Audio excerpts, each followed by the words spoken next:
What's up, everyone? Welcome back to Path of the Network Marketer. It is day 30, episode 30. All right, for those of you guys watching the video, you guys see that I am home. There is a video version of this for those of you guys on audio.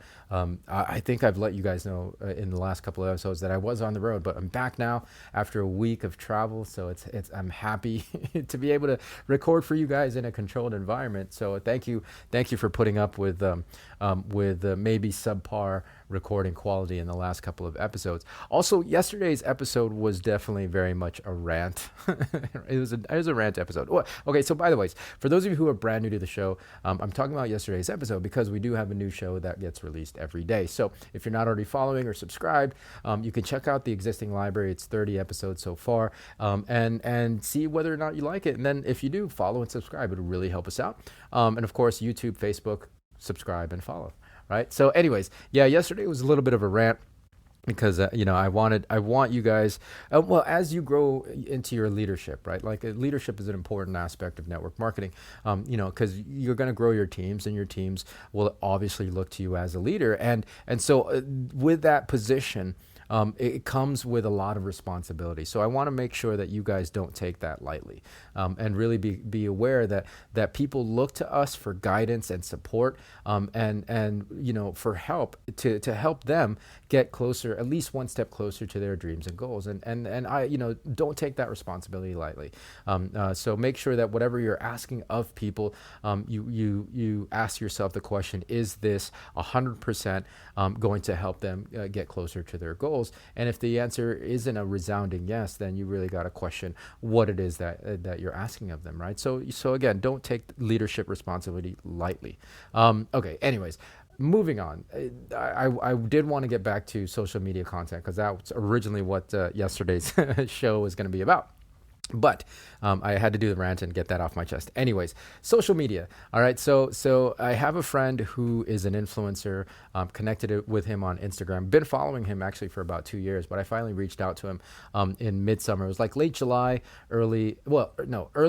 June, early July. And at that time, he had about 33,000 followers on Instagram. Fast forward to like a couple of days ago when I looked on his profile again, he had like 74,000, right? And he might be at 80,000 at this point as of this recording, but like it jumped that much, more than doubled within that time span. And so I asked him, look, what are you doing, man? I got to know your secrets. And so he shared with me two really important pieces of advice. The first one is consistency, and we talk about consistency a lot. He said he started, when he really started getting serious about his social media, he started posting one reel a day. And within the last 90 days, it's just absolutely gone absolutely bonkers for him, right? So one reel a day, I mean, it just makes sense. And I know like that seems crazy, one a day, but you get used to it, right? Again, if you follow all the other tips and stuff that we've talked about so far, getting to that one reel or one post a day is very, very manageable. Now, the second piece of advice I think is a lot more, I don't know, for me, it's a lot more exciting because it's something I had never actually considered. And what he said was, okay, so I posted at least once a day, one reel, which, that's what's in right now at this time. I don't know if that's going to be valid 12 months from now, 5 years from now, but as of right now, short form video and reels are really the hot thing. So one reel a day. And he also said he wanted to make sure that his posts, his content was as shareable as possible. And for me, this was like a mind-blowing moment because I never even considered that aspect of social media. Like, is my stuff shareable? Sure, I know what I know about the things that I know, right? Like the things I talk about: network marketing, personal development, running and fitness, health and nutrition, right? And I feel like I leave great tips and stuff like that. But is the content shareable, right? Is this something that gets beyond that initial viewer? And largely, if I think about my social media content over like the last 6 months, it's the answer is a resounding no, right?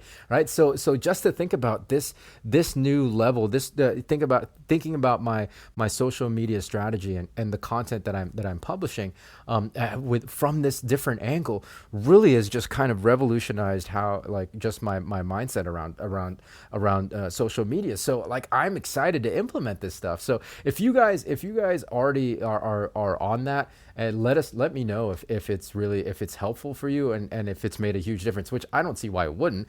And then for those of you who think that are, that are excited to try this, let me know how it works out for you. I'm going to implement this as soon as possible, and I'll report back in a couple of weeks to see, to report to you guys how it's done for me. But I think, yeah, that piece of advice has really just changed my mind about social media content that I'm publishing right now. So that's it. Stay consistent. Stay consistent, posting once a day, whatever platform you're on, and do your best to kind of make that content shareable. Now, don't necessarily change or alter your message and your character and your voice dramatically, but really, like, just make sure you're aware of how shareable your content is, right? So that's it for today. Hopefully that helps, guys. Of course, more to come tomorrow. So until then, be well, be safe. We'll see you in the next episode.